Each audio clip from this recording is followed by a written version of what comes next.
Halo teman-teman, apa kabar? Semoga kalian keadaan sehat ya, teman-teman perjalanan spiritual gue.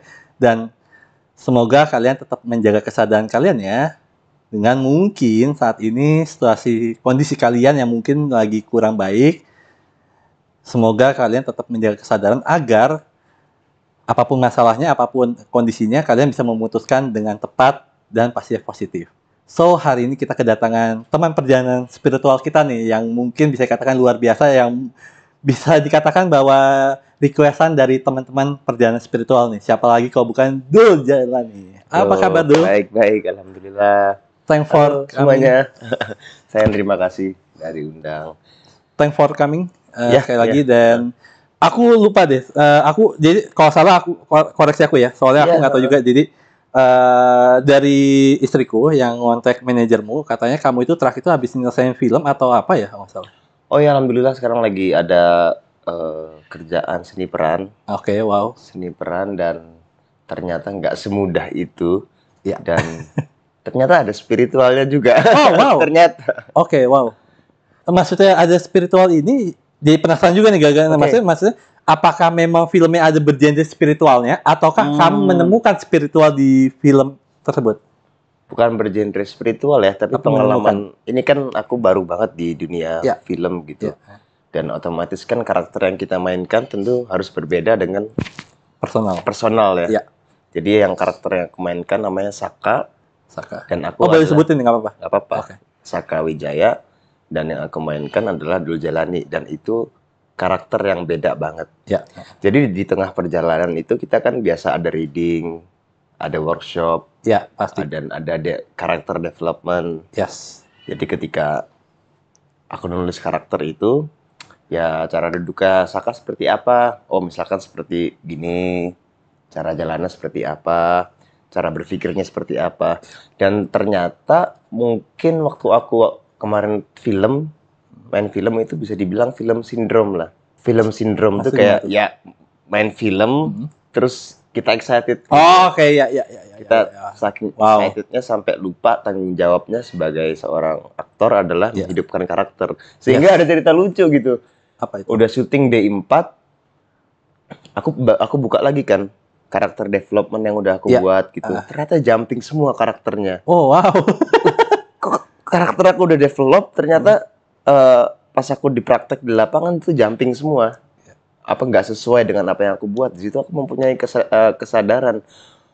Oh, ternyata karena ada ini kan, karena ada karakter yang aku buat sama aku secara personal. Oh, ternyata aku tuh bisa lebih mengenali diri tuh lewat proses ini Ya, gitu. ya, ya. Satu gitu. Oh, ternyata ini aku orangnya pengen nonjol. Contoh, Oke, dominan ya. ya di film itu pengennya aku kadang masih ada bawaan ego, pengen kelihatan di kamera, Iya. pengen nonjol Ya. sendiri, dan sebenarnya itu kan kalau untuk di film itu sangat dilarang. Dan apalagi the first time kamu, Iya, ya itu kan jadi berat juga kan. entah first time atau enggak, tapi kan kalau di film itu kan kita mainnya assemble. Iya, Jadi iya, kita iya, kapan kita tahu porsi kita iya, nggak ngomong, iya. kapan kita ngasih porsi ke lawan main, kapan kita sadar akan porsi kita Iya, muncul. iya, Jadi iya, aku banyak melihat, oh ternyata aku tuh orangnya ambisius ya. iya, Ternyata iya, aku tuh iya. orangnya pengen nonjol. Ternyata aku orangnya tuh kayak gini, kayak gini, kayak gini, kayak gini. Karena perbedaan dengan si karakter itu gitu. Jadi aku lebih mengenal diri sendiri lagi lewat film juga sih. Ada spiritualnya dikit lah ya. Ya, tapi maksud aku, wow, luar biasa banget kamu itu mempunyai kesadaran tentang dirimu itu dalam banget ya, maksudnya bener-bener awareness banget gitu kan. Nggak semua orang mempunyai kesadaran yang dalam terhadap dirinya gitu, dan dirimu mempunyai kesadaran itu. Dan nah ini kan menarik dulu. Biasanya kamu kan menyanyi ya, Ya. nyanyi ya, main musik dan sebagainya. Nah ini akhirnya bermain film. Nah ada momen-momen yang pastinya ini nggak sih, kayak diomain sama saudara atau diomain sama orang gitu ya, mungkin the first time kamu ini kan pasti nggak maksud aku belum sempurna, mungkin next Iya, nextnya iya. lah. Nah itu ngalamin nggak sih? Ngalamin dong. Nah itu gimana tuh? Ngalamin dan memang aku eh, salut banget akhirnya kepada Oke. semua aktor itu. Aku salut karena mereka bermental baja bisa dibilang. Aku bukannya bilang musisi itu juga nggak mempunyai mental yang baik, tapi karena mungkin aku passionnya di musik, masuk ke dunia film, wow ternyata di dunia film nih disiplin ya. disiplin, kita disuruh belajar nunggu, kita disuruh belajar. Akhirnya yang aku belajar sih tentang malah how to respect others. Ya. Kayak misalkan tadi, So contoh, good. ada contoh gini ya, kayak acting lagi komedi nih. Lagi actingnya komedi. Yang si komedi, si tokoh A ini. Take pertama, karena aku pengen nonjol, ketika dia melawak, aku juga melawak gitu. Oh, oke. Ini satu, aku sambar lawakannya. Ini satu gitu. Jadi aku mikir, enggak. Karakter yang aku buat enggak gini. Iya. Coba kalau take sekali aku ngasih ruang ke lawan main gitu. Ya. Pas dia ngelawak, aku malah mensupport lawakannya dia, memberi dia ruang yang ekstra gitu untuk untuk dia bisa lebih bersinar. Wow. Gitu. Nice, very nice. Dan ternyata itu lebih works. Iya. Daripada aku mengikuti ego pribadi, aku pengen nonjol, aku pengen kelihatan keren, ternyata itu di film sangat dilarang gitu. Iya. Bukan dilarang, sangat bagi aku pengalamanku nggak baik untuk aku pribadi. Iya. Apalagi kalau ketemu lawan main atau kita juga kadang merasa pengen nonjol sendiri, pengen bersaing dengan acting lawan, itu banyak banget di lapangan, dan kita sebisa mungkin nahan ego kita untuk nggak kebawa sama pancing itu. Stay di karakter yang kita buat, fokus sama karakter yang kita buat, kita imajinasikan, kita adaptasikan, kita nahan ego, itu yang paling sulit banget sih. Misalkan mau marah gitu ya, ya mungkin Om lebih pengalaman di bidang menahan ego ya. Iya, nggak juga sih. Aku masih manusia, belum ada sayapnya belakangnya. Kadang kita mau marah masih gitu. Ego kok. Mau marah, tapi kayaknya kalau aku marah sekarang akan rugi deh. Ngikutin emosi kayaknya rugi gitu. Karena aku sering juga ngikutin emosi, apalagi hari-hari pertama ya. Dan diakhiri dengan penyesalan gitu. Jadi kayaknya emang kalau syuting film tuh harus nahan ego banget. Dan akhirnya itu aku belajar implementasikan ke kehidupan sehari-hari, dan it works juga gitu. Kapan kita ngomong, kapan kita ngasih ruang ke orang lain untuk lebih bersinar dari kita, itu aja sih. Wow. Tentunya pasti ada support dari kedua orang tua kan. Sekarang aku bilang 4 kali ya. Jadi 4 orang tua. Iya kan, jadinya jadi 4 orang tua. Iya, 4 orang tua ya, gitu. Nah itu ada pesan-pesan buat kamu nggak sih dari mereka ini yang kamu itu harus gini nggak sih pas kamu mau memutuskan bahwa gue mau main film nih gitu?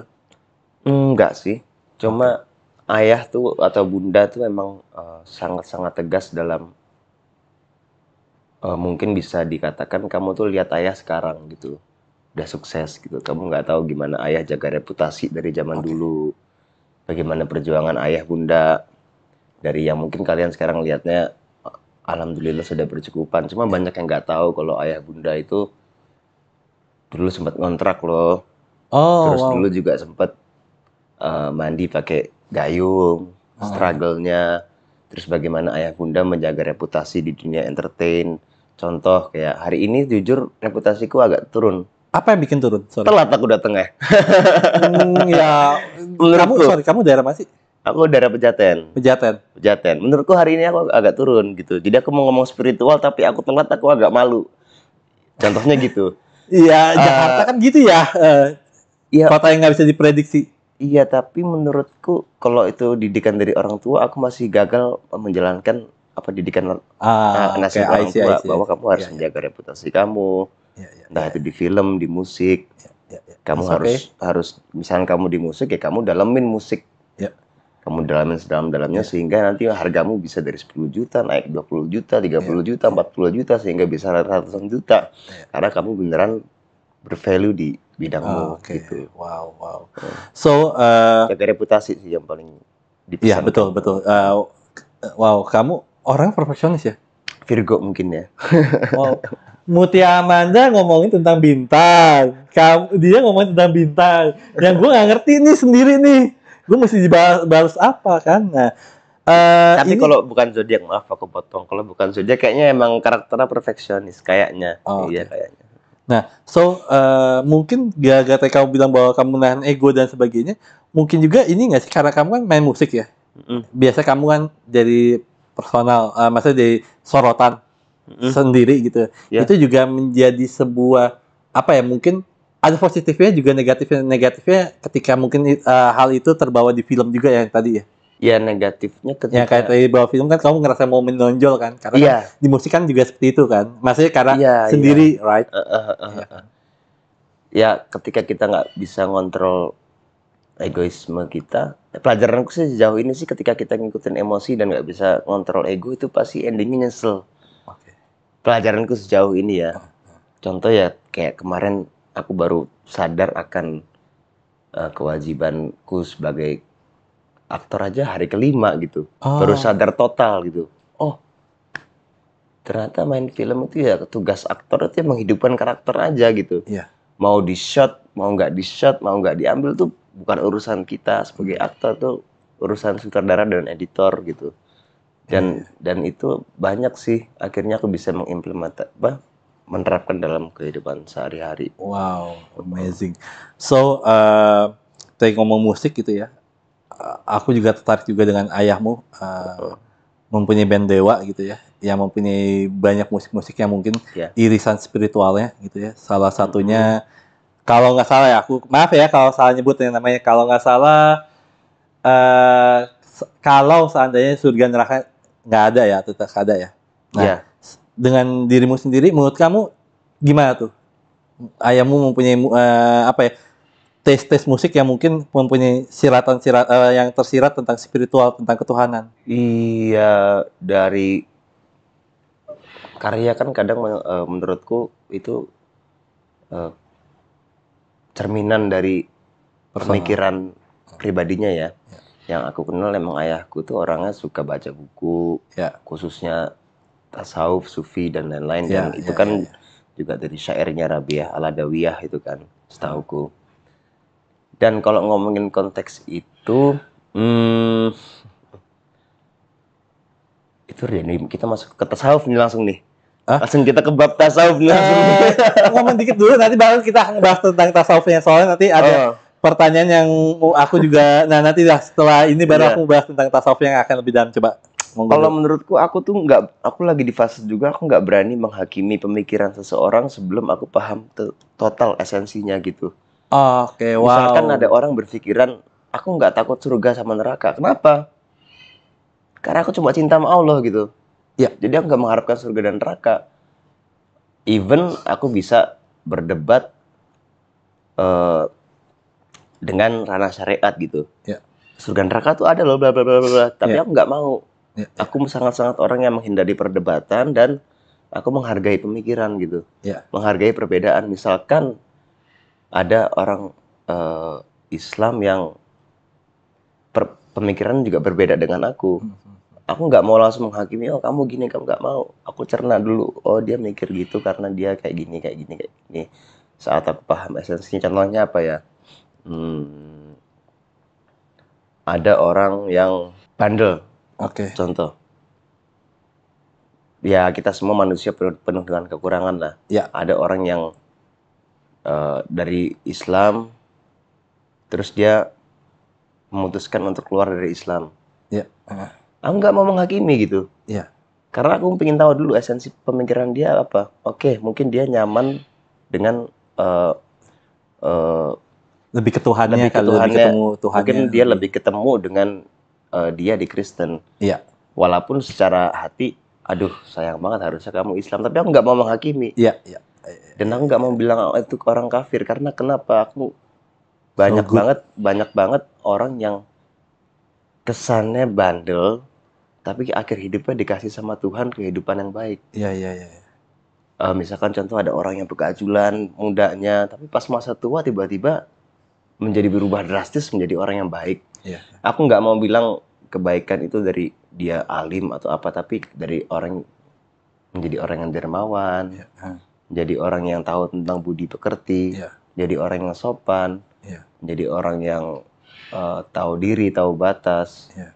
yang memang baik gitu, kehadirannya menyenangkan gitu. Jadi aku Yes. nggak mau menghakimi perbedaan sih Iya, om iya, kalau iya. aku itu. Nah, terakhir untuk tentang musik, bahwa kamu sendiri, kalau ayahmu sudah membuat musik karya yang luar biasa banget gitu ya. Yang tadi kita bahas bahwa membuat musik dengan berbau dengan spiritual. Nah, kamu sendiri sudah melakukan hal tersebut belum sih? Apa kamu udah membuat karya musik yang menyentuh atau spiritual itu sendiri? Alhamdulillah udah. Kalau kalau di soloku tuh ada yang featuring Fadly Padi. Itu judulnya Sang Pemuja. Oke. Yaitu memang lagu yang menceritakan ya tentang permintaan maaf aja kepada Tuhan Yang Maha Esa gitu. Ada juga di lagu Istighfarku Astagfirullah, dan ada juga yang dinyanyiin sama ayah. Cakrawala itu lagu tentang azan. Tentang azan maghrib ya. Cakrawala itu. Oh wow. Boleh ini dikit nggak sih refnya atau apanya gitu? Maksudnya aku penasaran. Kalau yang sama Cakrawala boleh nggak? Kan menarik nih, azan kan, azan apa? Iya. Ini idenya azan akhirnya dijadikan sebuah karya musik, itu luar biasa dulu. Waduh, thank you. Ya itu di lirik awan putih tersenyum riang di balik mendung, senja kuning menatap malam melempar bulan, cakrawala memanggil tubuhku untuk meraih kemenangan abadi. Terjadi bedah lirik kita ini. Iya, tapi wow, very nice. So, mau minum dulu? Ayo. Boleh.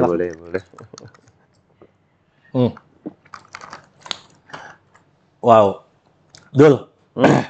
Nggak enak banget Dul kalau gua gitu ya.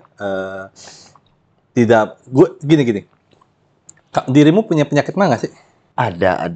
Cuma alhamdulillah lagi normal. Tapi sering akut atau gimana? Sering terakhir akut bulan lalu. Oh, itu akut yang paling parah. Aku nggak pernah asam lambung selama itu. Selama itu karena aku kayak beli kopi tiba-tiba kopi sembarangan di kafe apa kena di situ.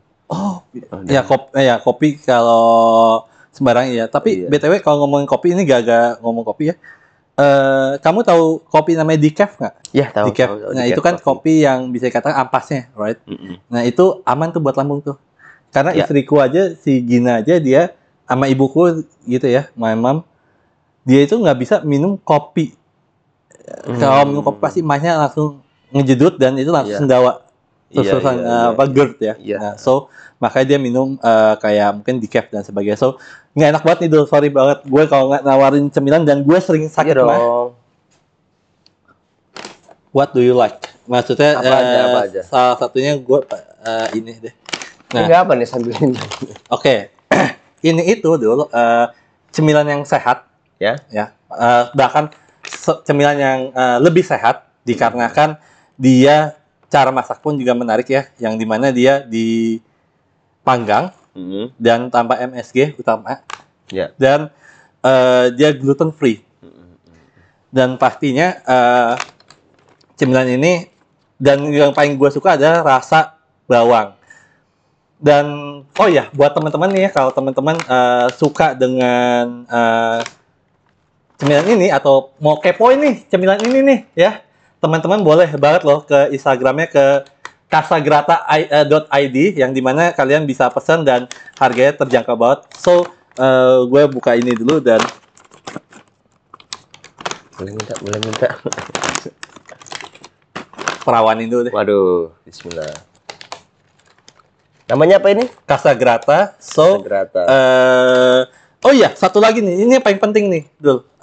Dirimu kan sekarang anak terakhir yang nggak jadi ya? Ya kan. Nah, Casagrata ini dulu bisa dikatakan makanan yang aman buat anak kecil sampai orang tua.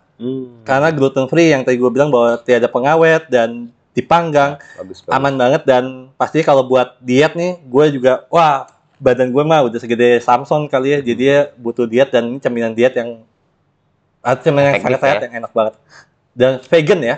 Vegan. Casagrata. Cuma sekali aja. Nggak sumpah Fantastico.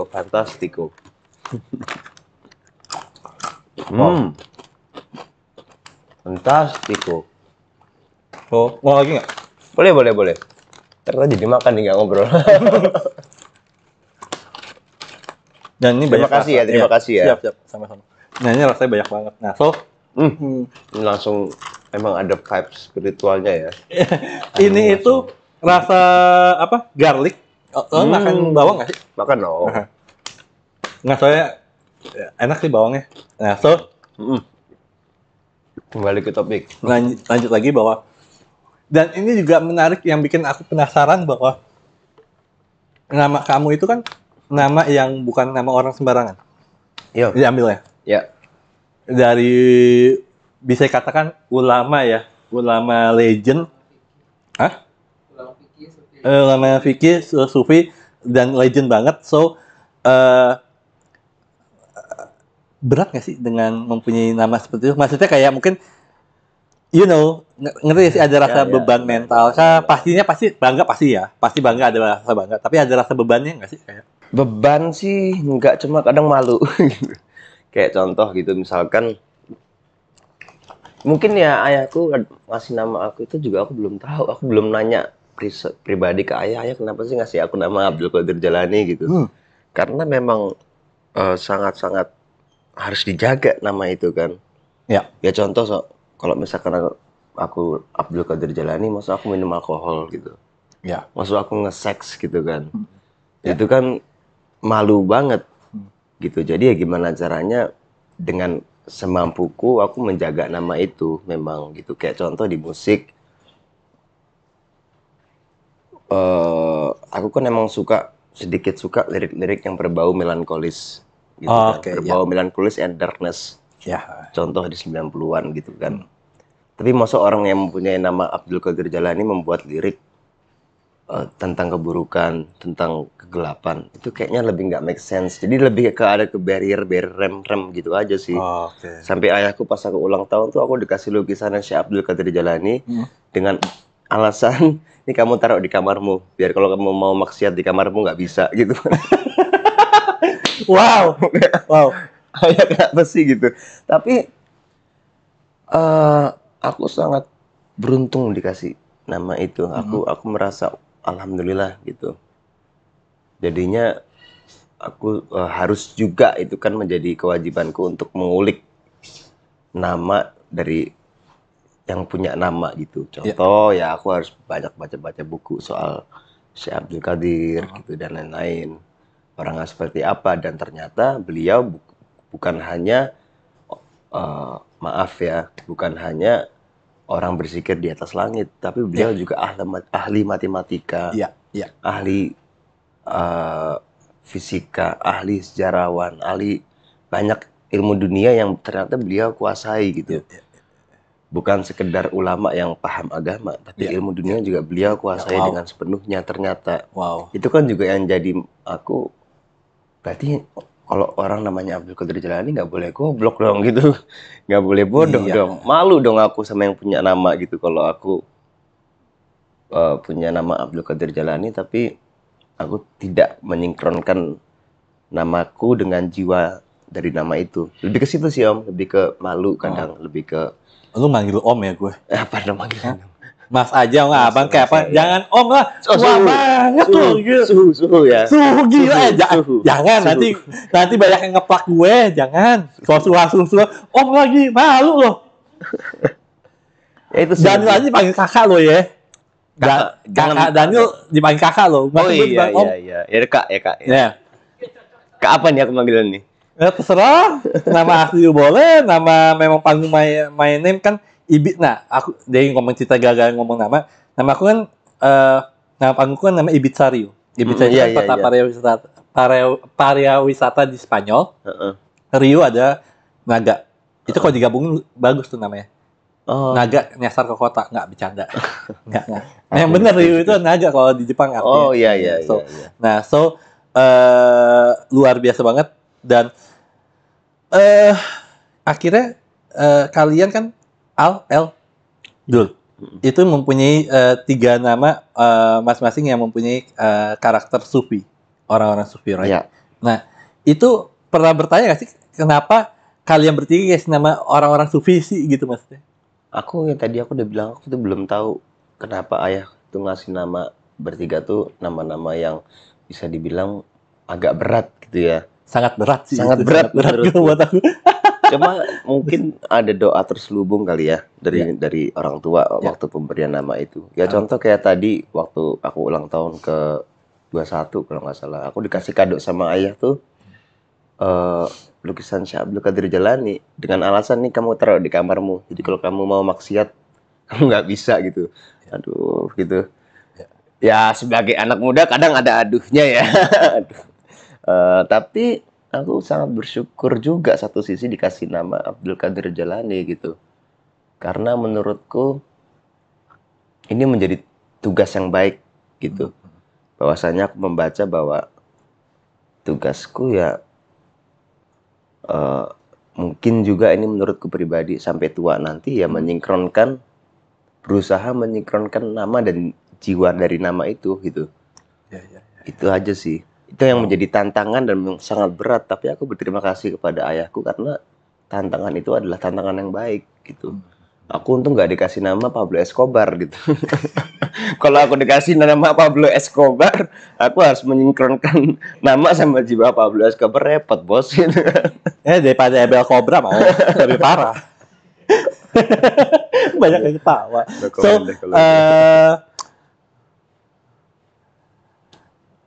kedua orang tuamu itu mengajarkan. Jadi gini, ini kan menarik banget dulu ya. Kamu tertarik dengan sufi, kamu tertarik dengan filosofi, filsafat dan sebagainya. Nah, itu sebenarnya apakah diajarkan dari kecilkah dari kedua orang tuamu atau gimana tuh? Mungkin bahasanya bukan diajarkan ya. Tapi kalau orang tua kan, apalagi ayah gitu kan, kadang suka ngajak anaknya tuh kayak ikut pergi gitu loh. Kamu ikut ayah, ngapain sih gitu? Dan ntar kamu tahu saat kamu tua nantilah kenapa ayah ajak kayak gini gitu. Dan kebetulan dulu ayah tuh emang ngajaknya suka ke Habaib. Wow, nice. Terus memang ke teman-temannya yang juga suka berobrolannya tentang sofistik, tentang politik, tentang sejarah. Jadi mungkin dari situ secara nggak sadar kayak masuk aja gitu. Masuk dan akhirnya itu jadi latar belakang bukan seorang aku ya.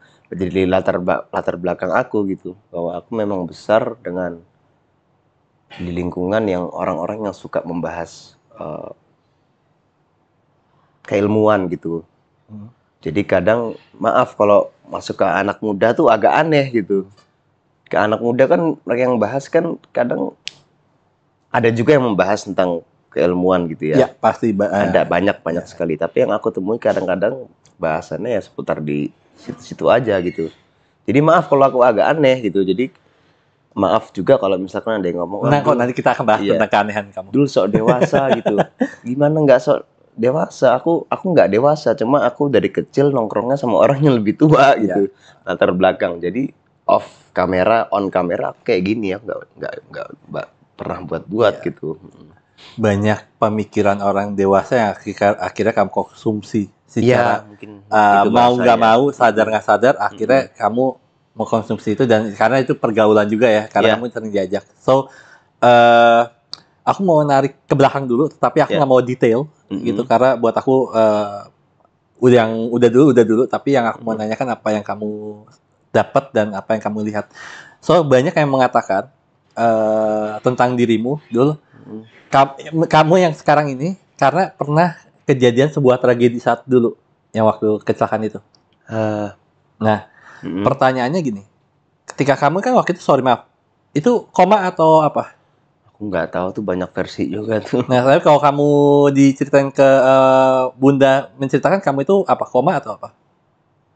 Kalau Bunda cerita sudah hampir detak jantungnya tuh udah hampir menurun. Oke. Terus near death experience, pengalaman kematian. Bisa dibilang ya near death. Bisa dibilang aku sih menganggapnya sebagai near death experience. Oke, wow. Nah, biasanya rata-rata soalnya kayak aku juga pernah ngobrol beberapa orang gitu ya, salah satunya pernah aku undang gitu ya.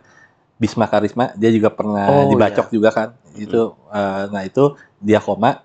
Aku tanya sama dia dan ini aku sering banyak riset kali ini gitu yang menariknya bahwa kebanyakan mereka ketika mereka koma atau bahasa mati suri dan sebagainya, mereka menemukan sebuah cahaya biasanya. Entah itu warna hijau, entah itu warna merah. Nah, kamu mengalami part of itunya atau gimana? Oh enggak sih, aku cuma waktu itu hilang gitu aja langsung. Bangun-bangun dari rumah sakit, wah kenapa nih? Oh gitu, tapi kamu Iya, nggak enggak. mengalami kayak Enggak sih. lihat apa something gitu?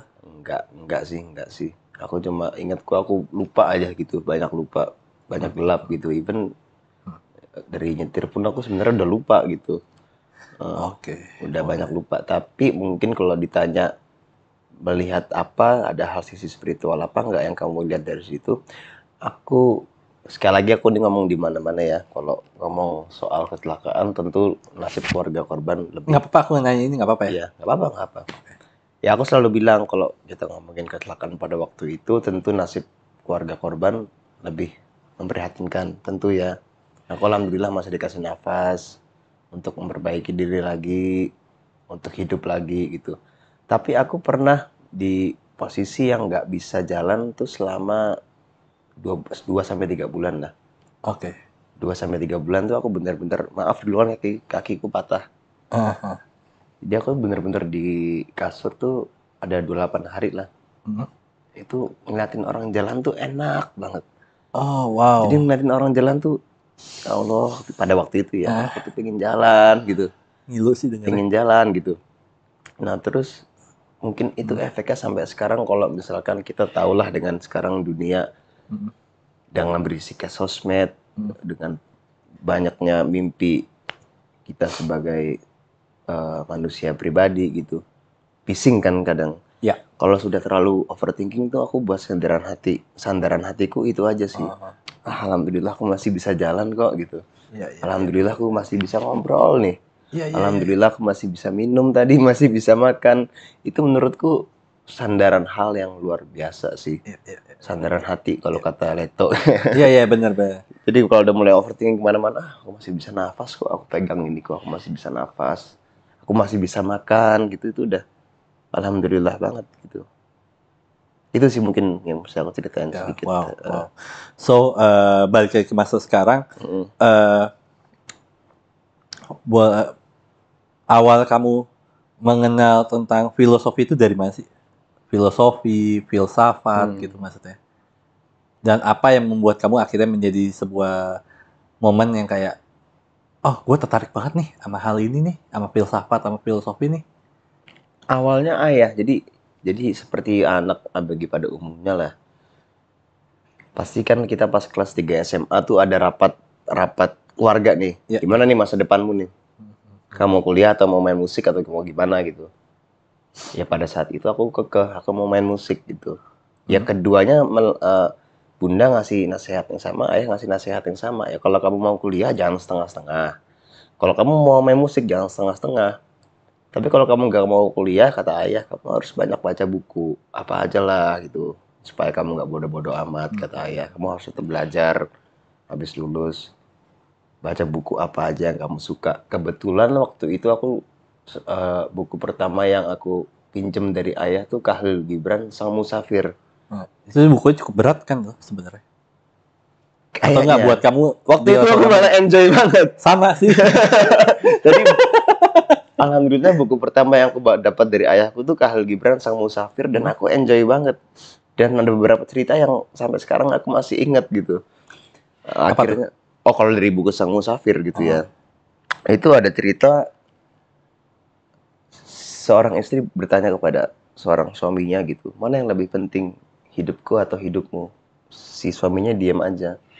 Si ceweknya nanya lagi, mana yang lebih penting, hidupku atau hidupmu? Diam lagi si cowoknya itu. Tanya lagi, mana yang lebih penting, hidupku atau hidupmu gitu. Dijawab sama si cowoknya, hidupku. Si cewek itu pergi dan dia berkata, kamu pergi tanpa kamu tahu bahwa kamu adalah hidupku. Itu dari Khalil Gibran. Wow. Bahasa filosofinya. Jadi ketika dia bahas yang lebih penting adalah hidupku, ya hidupku, kamu adalah hidupku gitu loh. Wow. Nah dari situ aku kok mulai suka ya baca-baca yang bikin mikir gitu. Iya, sama. Akhirnya sampai sekarang tuh aku baca buku Fahrudin Faiz. Kayak kemarin tuh baru kelar yang mana ya? Menjaga Kewarasan. Itu alhamdulillah udah kelar. Terus Falsafah Kehidupan udah kelar. Dan jadi suka aja sih baca karena impact-nya juga ngaruh ke kerjaan gitu. Karena bagiku seniman tuh saat kerja tuh ya refreshing. Yes. Kerjanya saat apa? Saat nganggur. Saat nganggur ya kita banyak baca buku, kita nonton film, kita banyak ngobrol gini. Menurutku ini udah sebuah kewajiban seorang seniman untuk menambah cakrawala pikiran Iya, gitu. iya, iya, iya. Iya, iya, iya, betul banget, betul banget, betul banget. So, aku mau mention sedikit nih waktu itu di Daniel, dirimu pernah bercerita walaupun sekelibatan bahwa kamu pernah apa ya? Waktu itu kamu intinya ngomong gini, kayak Bunda kenapa harus aku? Habis itu bundamu bilang why not gitu, Ya. kenapa enggak gitu. Itu kan punya cerita hal yang menarik dan ketika kamu pun juga pernah ngomong gini di Daniel bahwa kayak Bunda doain aku ya. Habis itu bundamu mengatakan bahwa kayak doa sendiri. Nah, itu kan sesuatu hal jarang orang tua yang seperti itu ngomongnya kan. Biasanya kan ke orang tua kayak yaudah nak aku doain gitu kan standar gitu. Nah, ada hal-hal momen-momen yang menarik kayak gitu nggak sih? Yang mungkin belum pernah diceritakan gitu maksudnya?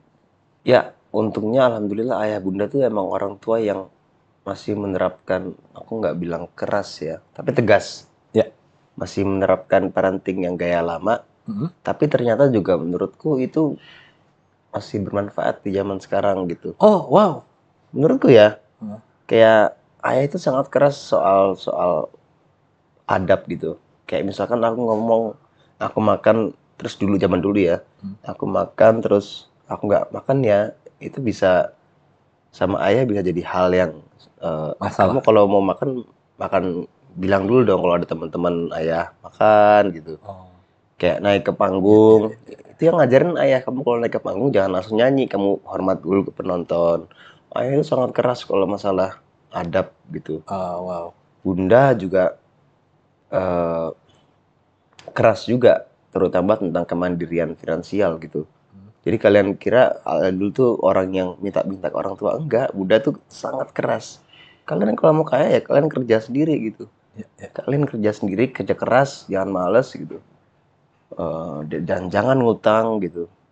Dan akhirnya ya itu hmm, mungkin plusnya itu menjadi mental kita yang sekarang gitu. Yes. Kita bukan eh,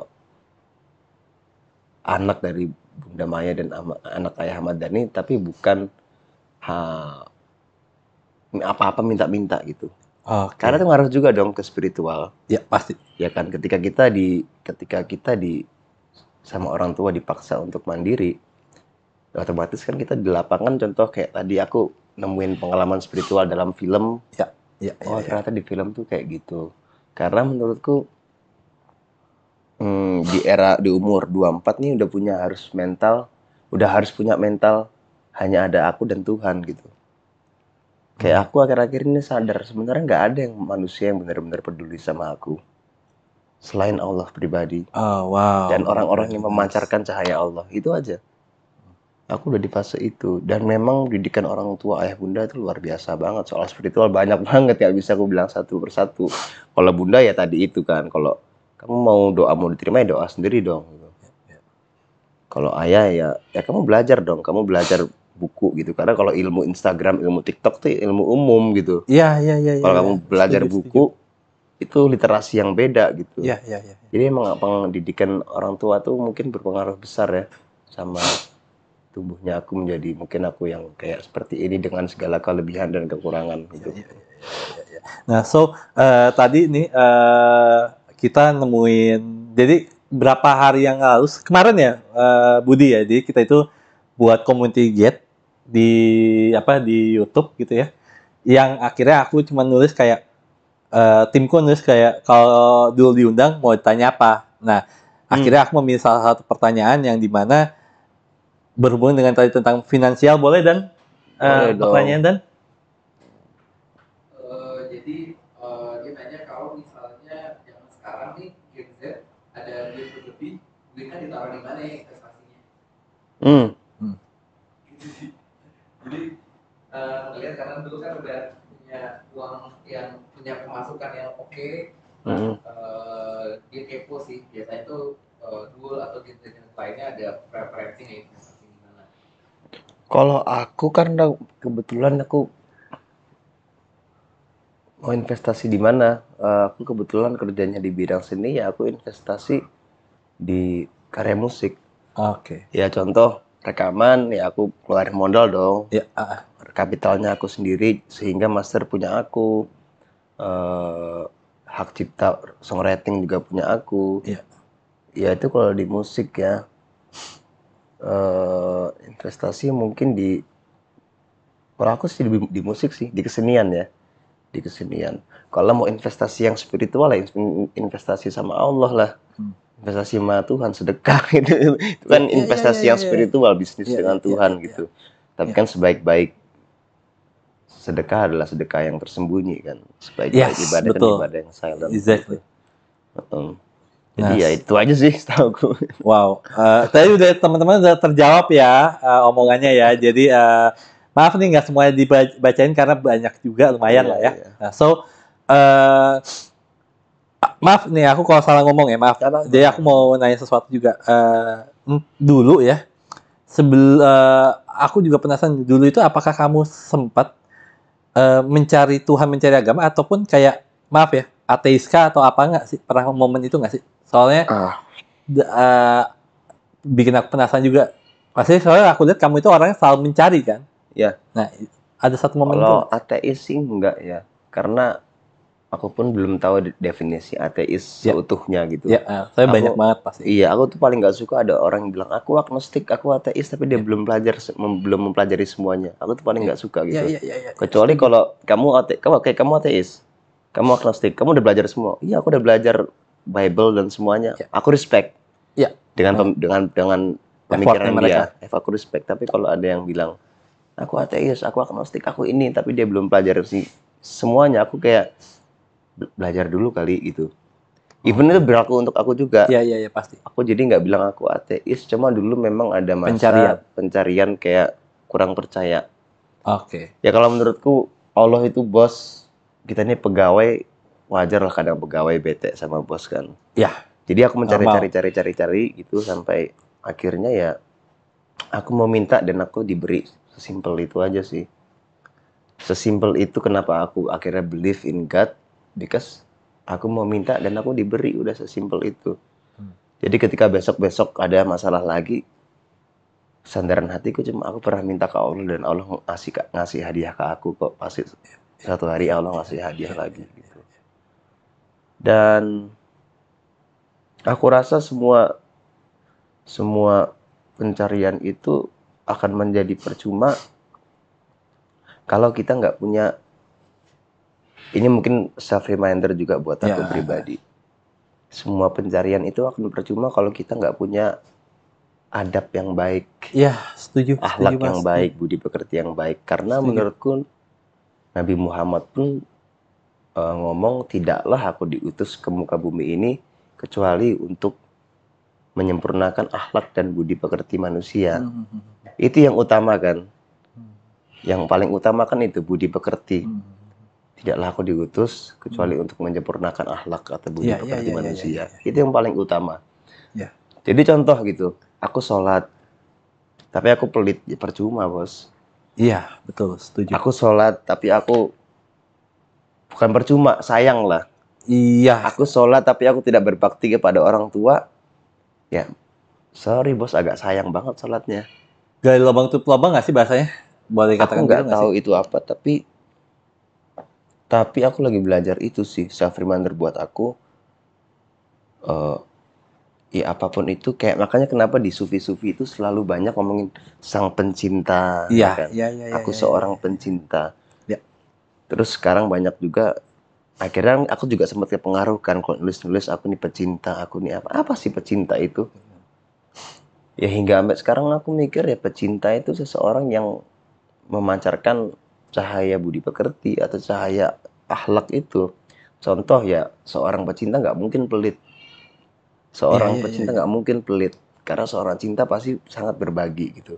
Seorang pecinta nggak mungkin durhaka kepada orang tuanya. Karena seorang pecinta pasti mempunyai pengetahuan bahwa kunci utama di spiritual adalah salah satunya hubungan yang baik dengan orang tua gitu. Seorang pecinta nggak mungkin dia nipu orang, nggak mungkin dia utang yang dia nggak bisa mampu untuk bayar atau dia mempunyai akal-akal yang busuk gitu. Nggak mungkin. Seorang pecinta pasti dia akan terus melakukan kebaikan meskipun ketulusannya itu dibalas dengan tusukan gitu. Sehingga apa sih cinta ini yang dibahas sama sufi-sufi?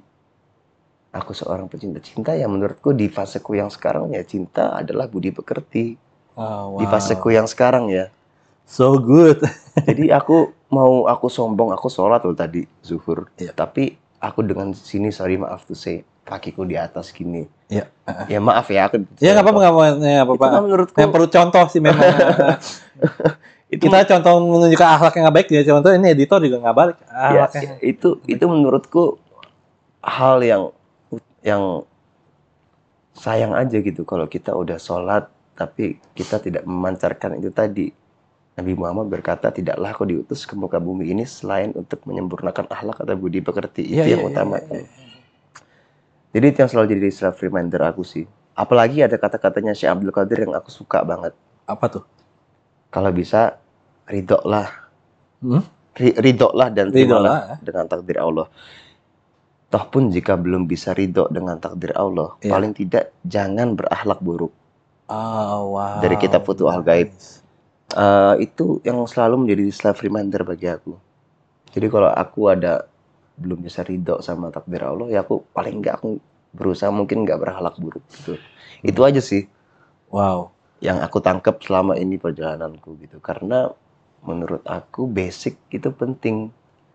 Kayak basic tuh apa ya? Basic banyak kayak pepatah-pepatah yang Indonesia peribahasa yang kita aja untuk menjalani itu susah. Satu, iri tanda tak mampu. Ya. Itu kan basic yang dari zaman kapan gitu. Iya. Tapi Betul. toh nyatanya sampai sekarang aku pribadi masih sering iri gitu. Sedangkan kalau kita bahas spiritual kan kita membuang atau mengikis karakter-karakter buruk dalam diri. Iya, Kan? betul. Apalagi misalkan sepandai-pandai tupai meloncat akan jatuh juga. Iya. Tapi banyak yang masih, aku kadang menjadi tupai yang meloncat itu gitu. Iya. Wow. Jadi menurutku ya spiritual itu ya endingnya ya budi pekerti gitu. Jadi sorry itu saya kalau ada orang yang sholat terus tapi dia ketika melihat orang yang nggak sholat dia merasa lebih alim dari yang nggak sholat, itu ya menurutku agak sayang aja gitu. Ya. Atau yang paling krusial ada orang sholat tapi pelit. Nah itu parah tuh. Itu aku kayak menurutku ya, Iya. mohon dikoreksi aja. Jadi ya itu sih pandanganku terhadap spiritual gitu. Nah, wow. Kamu punya perjalanan yang luar biasa dulu. Ya, Baru amin. Thank you banget dan senang banget. Dan dalam setiap tahun pasti kita mengalami sesuatu kejadian yang baik dan buruk. Ya pastinya. betul sekali. Dan pastinya kita mengalami kejadian-kejadian mungkin yang grand, yang besar gitu ya. Mungkin akhirnya mengubah hidup kita. Bahkan itu aku percaya setiap tahun kita mengalami part of itu sih. Ya percaya. 2024 ini hampir lewat ya. Iya ya, nggak kerasa ya. Nggak terasa ya. Nggak kerasa ya. So, berarti kalau sekarang itu setengah tahun lebih ya dikit ya. Setengah tahun lebih ya. Udah September ya sekarang ya. Udah mau Oktober. Ya, setengah tahun Udah lebih. mau 3 bulan lagi. Selama setengah tahun lebih ini, Dul, hal apa yang bikin kamu sedih banget atau yang bikin kamu mengeluarkan air mata banget? Waduh, pertanyaan nih ya. Ya itu sih. Ketika aku itu gagal melakukan hal-hal yang udah aku pelajari gitu. Ya contoh kayak aku baca buku tadi gitu tentang teori jika kamu belum bisa ridho akan takdir Allah, paling tidak janganlah berakhlak buruk. Tapi kan kadang di lapangan beda gitu. Iya, buku kita kan masih teori, manusia, buku gitu. kan teori gitu. Iya. Di lapangan ada teori gitu dan kadang aku masih banyak kurangnya gitu. Aku masih banyak kurangnya. Aku melanggar teori yang aku pelajari sendiri. Misalkan, Sorry, hal itu membuat kamu menjadi bisa nangis? bisa. Wow. Karena aku merasa gagal aja. Ngapain aku baca buku kalau dalam praktek aku gagal gitu. Contoh kayak jangan durhaka terhadap orang tua. Ya. Itu kan kalau di spiritual itu kan kunci utama banget. Iya, Tapi betul. nyatanya Ya. aku masih sering membantah orang tua, masih sering kadang berakhlak buruk gitu, masih sering berdebat. Itu kadang kalau aku udah merasa gagal, aku bisa nangis banget. Kayak, kenapa sih gitu? Dan Ya. tahun ini terjadi hal itu. Banyak banget, Wow. banyak banget ya. Aku manusia dengan segala kekurangan ya. Ya. Dul, kamu ini kan dewasa banget dan bisa dikatakan jiwa kamu tua. Ya. Bisa dikatakan mungkin banyak orang yang mengatakan seperti itu juga ya, jiwa Old soul kamu. ya. Old Kalau soul. dewasa Nah, enggak, aku masih 24 iya, tahun. tapi old soul mungkin. gitu ya, maksudnya jiwa yang tua. Nah, aku jadi penasaran tentang pendapat kamu tentang your personal ya, your perception. Jadinya kalau kita ngomong old soul gitu ya, soul. Gimana pendapat kamu tentang past life atau sorry bukan past life, reinkarnasi? Waduh. Aku belum belajar reinkarnasi. Total full itu aku belum belajar. Tapi aku percaya. Tapi not as a soul. Ya. Not ini sekali lagi ini aku Pandangan kamu aja ya. Jadi pandanganku aja ya. Ini jadi teman-teman jangan aja Ya. nyalain dia ya, karena ini persepsi dia, apa yang dia pelajari, personal apa yang dia punya, perception. akhirnya dia bagikan di sini. Ini bukan pasal atau bukan apa. Ya. Cuma kalau dari aku pribadi, aku percaya reinkarnasi, but as a soul. Karena kan kutiupkan ruhku kepada manusia, Yes. kalau kata Tuhan. Kalau aku percayanya ya kalau kita ini nanti aku ya sekarang percayanya yang meninggal ya soulnya itu jiwa kan. Iya. Kenal nggak nih sama ruhnya nih? Wow. Sedangkan kan banyak yang dibahas di buku-buku tasawuf itu kan ya mereka sebenarnya mencari ruhnya sendiri gitu. Iya. Bahkan dari itu ada beberapa pepatah siapa yang tidak mengenali dirinya sendiri tidak akan mengenal Tuhan. Iya. Ya kan? Makanya kan si sufi yang aku baca ya, sufi-sufi ini kan mereka mencari ruhnya sendiri gitu. Iya. Sehingga pas mereka nanti di alam sana, mereka kenal, oh ini ruhku, GPS-ku, yang bisa mengantarkan aku ke tempat yang baik di akhirat gitu. Tapi aku percaya juga yang reinkarnasi ya ruhnya lagi, bukan jiwanya. Kalau aku pribadi ya, jiwanya ya udah eternal di alam sana. Mungkin kalau pendapatku ruhnya nanti reinkarnasi menjadi apa? Wow. Misalkan aku sekarang jadi Abdul Qadir Jalani, misalkan terus nanti alhamdulillah aku husnul khotimah, insya Allah aku mengenal ruhku gitu. Berarti kan itu kematian yang baik gitu menurutku. Ya menurutku aku tetap di alam sana dengan hasil perbuatan amal di dunia ini, di dunia yang sekarang kita anggap dunia. Tapi aku percaya enggak, alam tetap di sana, tetap dengan balasan yang setimpal di dunia ini. Tapi ruh yang reinkarnasi nanti jadi apa gitu. Kalau aku percayanya ke situ. Ya, wow. Iya. Tapi gini dulu, aku pun juga percaya gitu bahwa kalau aku gini, nggak tahu kamu sama aku atau enggak, tapi kadang-kadang gini, misalkan kamu hidup yang saat ini nih, kamu jadi pemain musik, kamu menjadi terlepas dari orang tua siapa ya, tapi masa kamu jadi pemain musik dulu deh ya, itu ada pernah kepikiran nggak sih kayak maybe loh kemungkinan bisa jadi dulunya kamu seorang seniman juga gitu, tapi kamu terlahir kembali mungkin menjadi seniman pemusik, mungkin dulu seniman apa dan sebagainya. Pernah berpikir kayak gitu nggak sih, kayak something gitu? Pernah, especially kalau lagi sendiri malam-malam gitu kan. Itu paling enak tuh mikir malam-malam kayak nge-ikro sendiri gitu maksudnya. Wah, itu nikmat tuh. Judulnya apa ya? Cuma kembali lagi kan yang nyatanya kan ya kita hidup sekarang gitu. Jadi ya kita harus yang terbaik untuk kehidupan kita yang sekarang aja gitu. Di Abdul Qadir Jalani sebagai anaknya Ayah Ahmad Dhani dan Bunda Maya Estianti, itu aja. Walaupun aku sedikit percaya soal ruh yang reinkarnasi itu.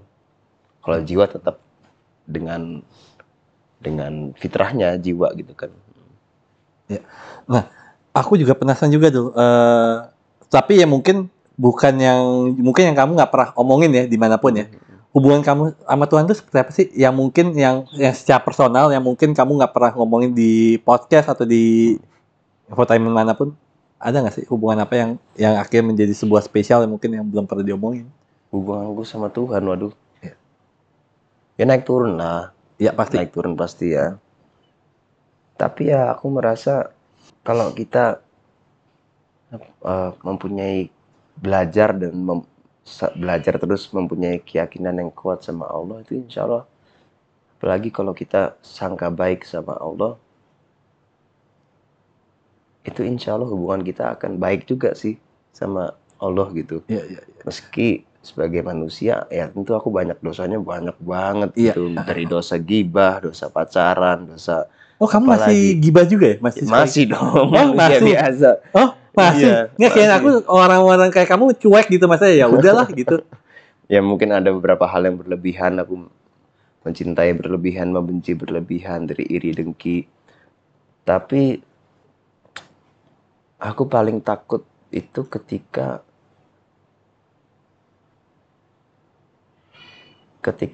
aku mengambil keputusan lupa menyertai Allah, itu aja sih. Wow. Itu yang paling aku takutkan gitu. Iya. Karena kaitannya kan ke destiny nantinya. Iya, betul. Bahkan setiap keputusan aku habis ini gini, habis itu ada apa, itu kan destiny kan. Iya. Jadi pelajaranku di 2024 itu sertailah Tuhan sih. Kebetulan aku orang yang insya Allah percaya sama Tuhan, jadi aku sedang belajar gitu. Keputusan apapun tuh Bismillah gitu. Dan uniknya kadang kita ngomong Bismillah, kita lupa baca A'udzubillahi minasyaitonirrajim. Iya. Padahal yang paling penting itu menurutku, bukan yang paling penting, nggak kalah penting itu A'udzubillahi minasyaitonirrajim. Apa yang bikin jadi penting?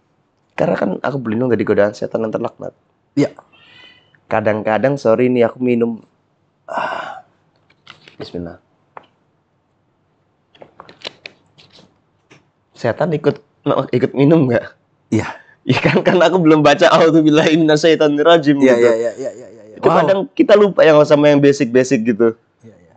A'udzubillahi minasyaitonirrajim, bismillahirrahmanirrahim. Ya aman, insya Allah setan nggak minum gitu.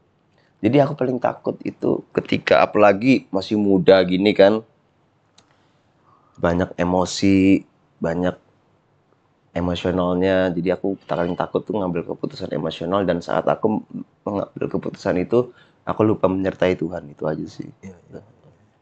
Karena kadang yang basic itu kan yang rasanya Simpel tapi sebenarnya nggak gampang. Sebenarnya itu menurutku basic itu harus kuat sih. Iya. Ibarat rumah, kalau basicnya udah kuat, interior bisa nyusul lah gitu. Iya, betul.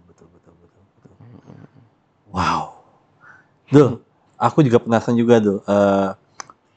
Kemarin kan aku ngundang pacarmu Tisa. Nah, dia akhirnya menceritakan bahwa di YouTube-ku dia ngomong bahwa kamu mengajarkan tentang tasawuf juga ke dia, kayak Rumi dan sebagainya gitu, Ibnu Athaillah dan banyak lah. Nah, mengajari tasawuf ke seseorang, mengenalkan tasawuf ke seseorang, mengajarkan tasawuf seseorang gitu ya, entah itu dari memang ilmunya, entah itu dari sejarahnya, itu kan nggak gampang. Nah, bagaimana sih caranya untuk mengajarkan Tisa waktu itu? Karena kan dia cerita bahwa dia kan awal dia bilang gue itu syariat banget nih, dia bilang ke dia bilang gitu. Iya, dia bilang gue itu syariat banget nih, beda sama Dul, dia bilang gitu. Nah, iya dia bilang gitu. Nah, intinya adalah bahwa yang aku ingin tanya kan bagaimana sih mengajarkan, dan itu nggak gampang mengajarkan hal itu, karena kan kita apalagi gimana jelasnya, kita mengajarkan seseorang yang mungkin kita mengajarkan yang utama adalah membuka pemikiran dulu. Belajar apapun kalau kita nggak bisa membuka pikiran kan nggak akan bisa masuk, bener nggak? Setuju. Nah itu gimana? Mungkin karena basicnya aku senang ngobrol, dan basicnya aku tuh kadang sama Tisa itu kan bukan sekedar pacaran doang, tapi juga udah sebagai kayak soulmate juga. Ya. Jadi kadang aku habis baca apa, sayang tadi kata buku ini gini gitu. Ya. Jadi kebetulan kadang aku habis baca bukunya Fariduddin Attar gitu. Ya. Ya aku sayang tadi ada cerita lucu di bukunya Faridudin Attar tuh ngomong gini lucu ya. Ya akhirnya Tisa juga tertarik dengan hal-hal spiritual. Iya. Gitu. Untungnya Tisa juga tertarik, jadi nggak ada kesulitan sih. Dan aku nggak pernah niat menggurui gitu. Aku cuma sharing aja, tadi aku baca buku ini, terus kayak gini-gini menurutmu gimana? Menurut aku gini-gini, menurut kamu gini-gini.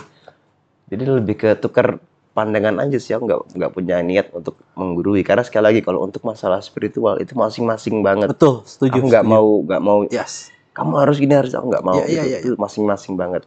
Toh pun ada yang bilang, Tisa tadi bilang, aku syariat banget, dul hakikat nggak juga gitu. Karena aku juga masih belajar gitu. Aku masih belajar. Contohnya ya kayak tadi barusan basic gitu. Kita kadang ngomongin hakikat, ya kan, makrifat, tarekat. Tapi kita lupa sholat 5 waktu di awal waktu. Iya. Sedangkan menurutku sholat 5 waktu di awal waktu itu lebih baik daripada tahajud menurutku ya. Oh, oke. Gimana tuh Menurutku. Mungkin ada yang ahli juga dalam bidang agama, mungkin setuju juga sama aku. Oke. Itu lagi tadi syariat apa? Berbaktilah kepada orang tua. Ya. Tarekat. Kita ngomongin tarekat, ngomongin sufi, ngomongin rogo sukmo gitu. Ya, ngomongin meniadakan diri sehingga yang ada cuma keinginannya Allah. Tapi kita lupa malam-malam itu kita berisik sedangkan orang tua kita lagi tidur gitu. Kita ngomongin apa lagi? Wah, kita ngomongin cinta ilahiyah. Cinta yang murni kepada Tuhan. Cinta yang tidak cinta kepada Tuhan yang tidak berharap imbalan. Tapi saat kita ngomong itu kita lupa ada tetangga yang sedang kelaparan gitu. Ya. Basic kayak gitu. Jadi aku malah lagi di fase syariat nggak bisa diremehkan juga gitu. Bahkan kalau aku bisa bilang syariat basic itu malah yang paling penting menurutku.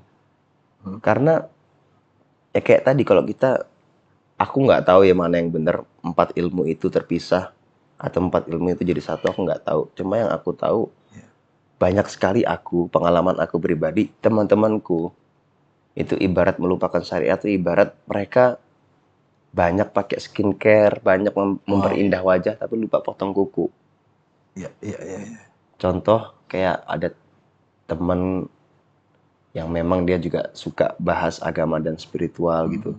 Pas ditanya fikih, malah dia nggak bisa jawab. Oke. Sesimpel fikih gitu. Kayak aku aja sekarang kalian tanya rukun Islam, aku bisa lupa gitu. Iya. Dan kalau aku lupa, aku malu dong. Aku udah ngomong hakikat, aku lupa rukun Islam gitu. Aku udah rukun iman gitu. Kita udah ngomong hakikat tinggi-tinggi, tapi kita lupa rukun iman itu apa. Kita lupa arti dalam sholat itu apa gitu. Jadi kalau aku malah sekarang lagi balik ke basic lagi. Balik ke basic lagi, syariat tuh nggak bisa diremehkan. Iya. Karena menurutku ya ketika basicnya udah kuat, rumah dengan basic yang kuat, interior nyusul. Menurutku pribadi ya. Jadi kalau aku sih lagi kembali ke basic lagi, malah akhlak, ya patuh sama orang tua. Iya. Betul. Walaupun kita tahu kita benar, tapi kita harus tetap nggak boleh keras sama orang tua. Itu kan sulit banget kan. Iya. Kita tahu kita benar nih. Ya. Tapi kita depan orang tua harus merendahkan diri. Ya. Karena itu kan emang didikan Islam, merendah dirilah engkau di hadapan orang tua. Ya. Kadang itu masih banyak suka kelupaan gitu. Jadi aku sekarang lagi berusaha semaksimal mungkin untuk nggak lupa sama basic itu aja sih. Ya. Wow. Dari tadi kita ngomongin sufi, tasawuf, ngomongin tentang spiritual gitu ya. Tapi kita sedikit kali ngebahas tentang filosofi. Oke. Nah, aku mau nanya dulu nih, definisi cinta menurut seorang Dul Jailani seperti apa sih? Kalau aku cinta itu budi pekerti. Budi pekerti. Ya. Nah, sejauh ini aku belajar dari buku-buku ya, aku mempunyai kesimpulan bahwa cinta adalah budi pekerti. wow. Menurutku. Ya. Nah, kalau boleh diartikan nih, kalau boleh diartikan pakai filosofi atau filsafat lah, sufi apapun itu ya, kalau boleh diartikan ya, cintamu terhadap Tisa itu seperti apa sih kalau diartikan dengan filosofi atau hal-hal seperti itu? Cintaku pada Tisa.